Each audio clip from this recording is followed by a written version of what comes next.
Hello and welcome back to story underline. आज हम बात करने वाले हैं एज ऑफ सातवाहनास की। आपको थोड़ा बैकग्राउंड दे दूं।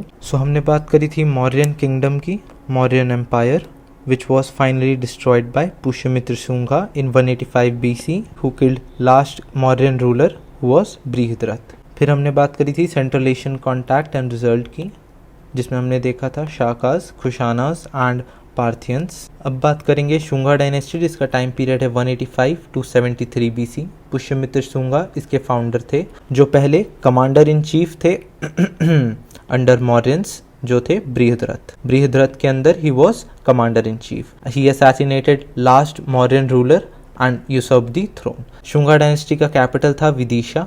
Their biggest challenge was to protect North India. He was a staunch follower of Brahmanism. He performed various sacrifices. He also persecuted and he was cruel towards Buddhism. Yet he repaired Buddhist monasteries. याद रखें, he was cruel and he also persecuted Buddhism, but he also repaired Buddhist monasteries.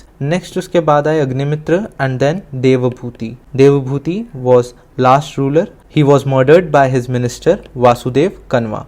So why Kanva dynasty? So why Shungas are important? Because they defended Gangetic Basin, they revived Brahmanism and horse sacrifice. जैसा कि हमने देखा था, he was staunch follower of Brahmanism. They promoted Vaishnavism and Sanskrit. They repelled Greek attacks by Demetrius and Menander. It is considered anticipation of golden age of Buddha. Kanva dynasty आई, जिसका capital था Pataliputra. Vasudeva Kanva, then Bhumimitra, Narayana and Susharma who was killed by Pulmayu of Satavahanas. Administration की बात करें, so king was considered the upholder of dharma. Districts were called aharas, जैसा कि अशोका के time पे भी districts were called ahara. Administration of rural areas under Golmika, who was considered head of military regiment. Officials were called amatyas and mahamatras as Mauryans, Mauryans के जैसे ही। उपारक्षिता को दिया जाता था duty of building caves for monks. Practice of grant free villages to Brahmanas and Buddhists. Brahmanas to enforce rules of Varna system and maintain stability of society. Buddhists preached peace, respect to political authority. Three grades of feudatories की बात करें तो सबसे पहले राजा, then महाभोजा and then सेनापति.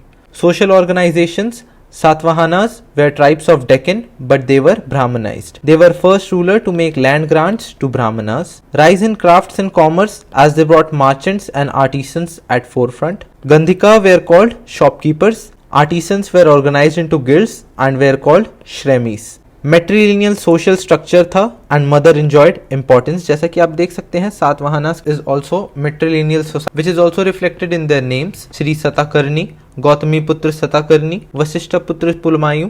Kings to be named after the mother.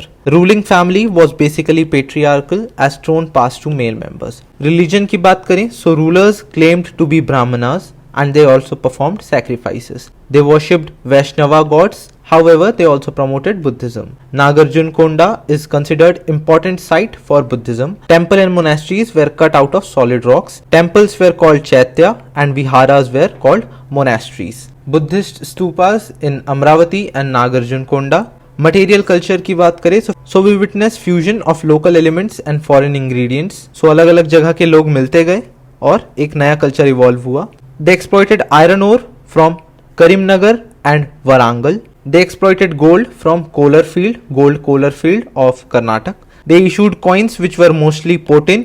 Art of paddy transplantation between Krishna and Godavari, जिसको Rouse बोल भी कहा जाता है. It is also famous for cotton. From north, they learnt use of coins, burned bricks and ring wells. Language Prakrit and script was Brahmi script. So बात करते हैं सातवाहनास की. इनका टाइम पीरियड था 100 to 200 CE. Shunga dynasty 185 to 73 BC. Next आई Kanva dynasty and then Satavahanas. Satavahanas के लिए SKS Shunga, Kanva and Satavahanas. Satavahanas का कैपिटल था Dharanikota and later Pratishthana. After the decline of Mauryas, they established independent rule in Deccan, also known as Andhras in Puranas. Sources की बात करें सातवाहनास की, so Nasik and Nanagad inscription, Puranas and coins. Position of women was good.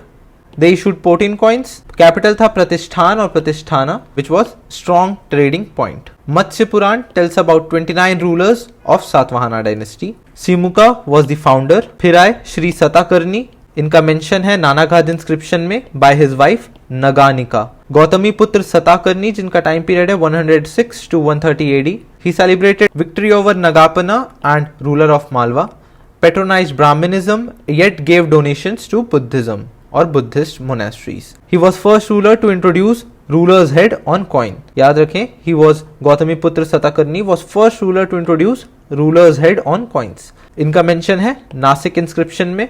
Shri सताकर्णी का mention हमें मिलता है नानाघात inscription में and Gautami पुत्र सताकर्णी का नासिक इंस्क्रिप्शन। नेक्स्ट है वशिष्ठी पुत्र पुलमायु, time period 130 to 154 AD, power up to mouth of river Krishna. The dynasty was extended up to mouth of river Krishna. He repaired old stupa at Amravati. Hala was 17th ruler who wrote Gatha Saptarishi. याद रखें, Hala of Satvahana dynasty wrote Gatha Saptarishi. He was 17th ruler of Satvahana dynasty. Pulmayu IV was the last ruler. So we have covered age of Satvahanas जिसमें हमने देखा Shunga dynasty, Satavahanas and Kanva dynasty. SKS आपको याद रखना है। Pushyamitra Shunga, Agnimitra Devabhuti of Shunga dynasty. Kanva में आए Vasudeva Kanva, Bhumimitra, Narayana and Susharman, killed by Pulumayi of Satavahanas. Satavahanas के रूलर्स हैं सीमुका, श्री शताकर्णी, गौतमी पुत्र शताकर्णी, वशिष्ठ पुत्र पुलमायु, हला एंड पुलमायु IV।